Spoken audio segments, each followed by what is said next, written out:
අභිචෝදක අපරාධ නඩු අධ්‍යක්ෂක director of public ප්‍රොසිකියුෂන් කියලා අලුත් අංකුරක් අපේ අතිරතු වර්ගාධිපතිතුමා දැන් අදන් යනවනේ ඕක කිසිම ප්‍රඥා ගුණයක් නෙමෙයි. හරිද? ඒක නිකන් අපේ පොත් වෙන බෝම්බයක්. මම කියන්නේ ඒකයි කියලා. ඉස්සෙල්ලාම නමත් ඩිරෙක්ටර් ඔෆ් පබ්ලික් ප්‍රොසිකියුෂන් කියන්නේ අභිචෝදක අපරාධ නඩු අධ්‍යක්ෂක කියන එක නෙවෙයි. ඒක හරිනම වෙන්න ඕනේ ගදන රජයේ අපරාධ නඩු අධ්‍යක්ෂක. රජයේ අපරාධ නඩු අධ්‍යක්ෂක. ඒවා අතිරතු පොඩ්ඩක් මුතුමාගේ උපදේශකයා නීති උපදේශකයාගෙන් අහන්න මොකද මේ සත්‍යය කියවන්නේ ඔය තනතුර ආවේ 1973 අංක 44 දාන යුක්තිය පරිවර්තනයේ පන්ති ඇඩ්මිනිස්ට්‍රේෂන් ඔෆ් ජස්ටිස් ලෝ ඒක වගේ 1978 මගේදී ඕක අවුල් වෙලා ගියා. ඒ කාලේ අතරතුර ඔය තනතුර දරුවේ සිවා පාසුවටි මැතිතුමා ඒකට රන්දි දබේසූරිය මැතිතුමා ඒකට සිවරාසා මැතිතුමා තෙනසෙනි රත්න මැතිතුමා ඔය වගේ කට්ටියම ඒ තනතුර දරුවේ අවුල් වුණාට පස්සේ තමයි පස්තෝකම් පටන් ගන්න නීතිවලට පස්සේ ඒක නිසා මේ අඩු ගානේ නම හරියට වෙනස් කරගත්තා හොඳයි කියලා මම හිතේ. මම දැක්ක කොයිද ආටිකල් එකක් දාලා දිනනවා ප්‍රධාන ප්‍රතිපත්‍රයක. එතුමාගේ අදහස තමයි නීතිපතිවරයාට දැන් ඉන්න නීතිපතිවරයාට සිවිල් නඩු විතරයි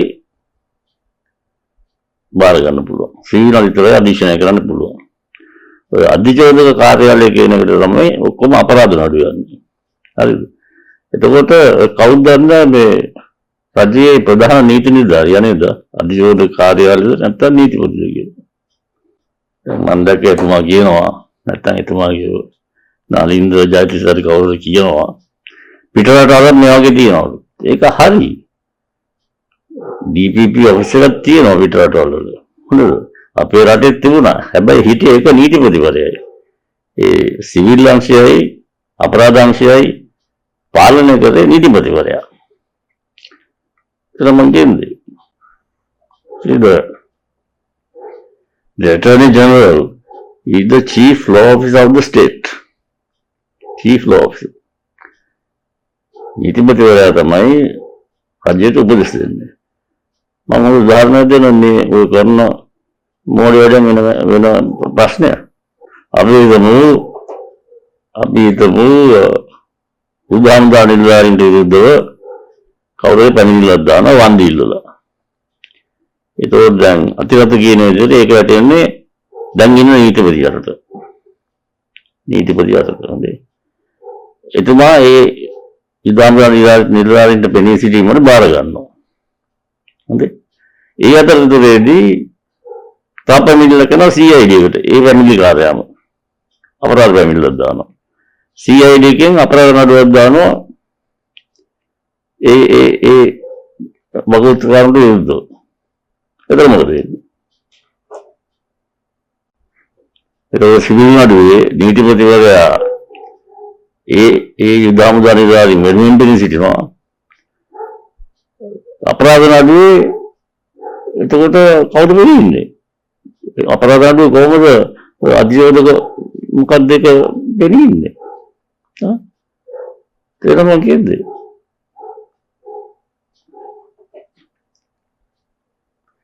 ඒතර කොහොමද අපරාධ අධිචෝදක කට්ටිය කොහොමද ඒගොල්ලන්ට විරුද්ධව නඩු කියන්නේ? නීතිපතිතුමා මේ පැත්තෙන් ඒගොල්ලන් වෙනුවෙන් පිළින් ඉන්නවා.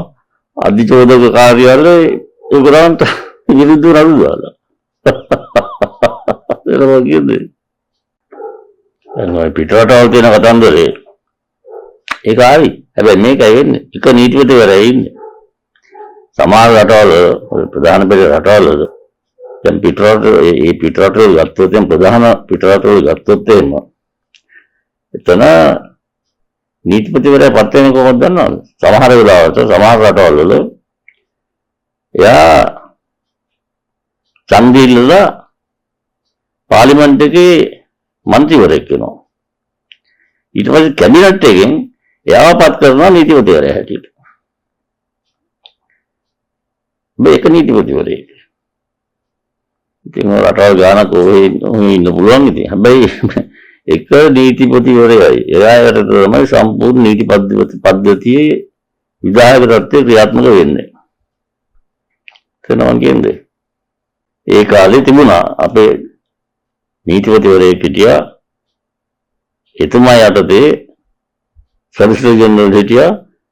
ඔය මං කියපු මේ රජයේ නඩු පෙරළීමේ අධ්‍යක්ෂක DPP ඔෆිසර් තිබුණා. හොඳේ ඒ කාලේ. හොඳේ ඊට පස්සේ ඒක අවශ්‍ය වෙලා ගියා 77 78 වල අවශ්‍ය වෙලා ගියා. හොඳද?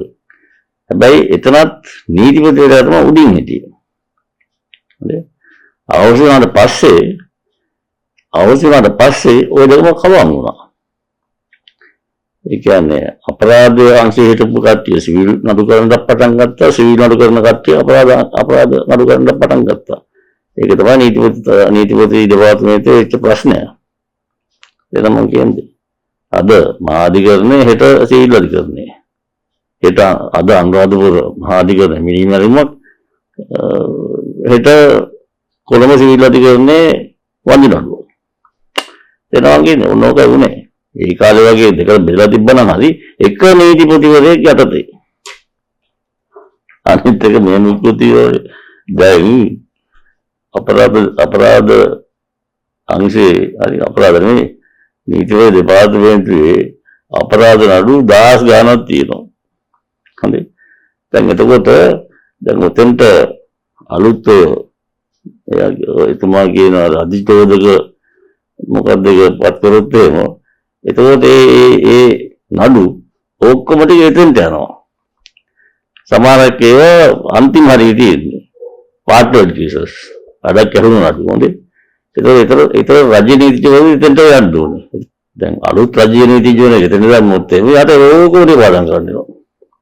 නැත්තම් මම දන්න තරමට 143ක් විතර තියෙනවා දැන් නීතිපති දෙපාර්තමේන්තුවේ මේ අභ්‍යර්ථි රජ්‍ය අධිනීතිඥ. හරිද? ඒගොල්ලන්ට තමයි ඒක කරන්න වෙන්නේ. ඉතින් ඒගොල්ලන් ඉතින් එයා එතනට දාන්න වෙනවා. ඒගොල්ලන්ට කිසිම මේ නඩු කියන්නේ සෑහෙන පළපුරුදු නීතිඥ අධිනීතිඥවරුනේ රජේ. ඒගොල්ලන් එතෙන්ට ගිහිල්ලා මම දන්නේ කොහොමද නඩු කියන්නේ කියලා. ඒක මම කියන්නේ. සමහරව දේශන වලට ඇවිල්ලා දේශන තත්ත්වයට ඇවිල්ලා විත්තිය කන්‍යන තත්ත්වයට ඇවිල්ලා තියෙනවා. ඒ ඔක්කොම ටික එතෙන්ට යනවා. එහෙනම් ඉතින් ඒ නීතිඥ මාත්‍ර ඔක්කොම ටික අධිනීතිඥ මා ඔක්කොම ටික එතෙන්ට ගෙන යන්න ඕනේ අධිචෝදක කාර්යාලයට. එතන මම කියන්නේ. හැබැයි ඒ නීතිඥ මාත්‍ර සිවිල් අනුත් කරනවා. ඒතකොට සිවිල් නඩු ටික දැන් නීතිපතිවරයාට බාර දෙන්න ඕනේ. එතකොට සිවිල් නඩුවක් දැන් උගත් දුර ගේවා තියෙනවා. වන්දි නඩුව අරවනවා තියෙනවානේ. හරි. ඔක මා උඩට අච්චාරුවන්නේ කරගන්න හදන්නේ. ඒක මම කියන්නේ. ඒතරට මම කියන්නේ ඔය වගේ වැඩ කරන්න එපා. ඔය වැඩ කරන්න එපා. නීතිපතිවරයා යටතේ සොලිසිටර් ජෙනරල් සහ මම කිව්වේ රජයේ නඩු පැවරීමේ අධ්‍යක්ෂක කියලා වෙනම දෙකක් දාන්න. නීතිපතිවරයා යටතේ එක්කෙනෙක් යටතේ. ඒක මම කියන්නේ ඔක උඩට ගෙනියන්න එපා. නැත්තම් ඉතින් අපිට නැත්තම් ඉතින් මම හිතන්නේ අධිකරු හදන්නේ අපරාධ අංශය එතුමාගේ විධායක පාලනයට ගන්න. ඒක ඉතින් එච්චර උඩට නෙමෙයිනේ. ඊට පස්සේ මෙයාගේ අර්බුද ගොඩක් ඇති වෙනවා. මේක නිසා අධිකරු මම කියන්නේ ඔය ගැන පොඩ්ඩක් දෙපාරක් හිතන්න කියලා ඔක් කරන්න ඉස්සෙල්ලා.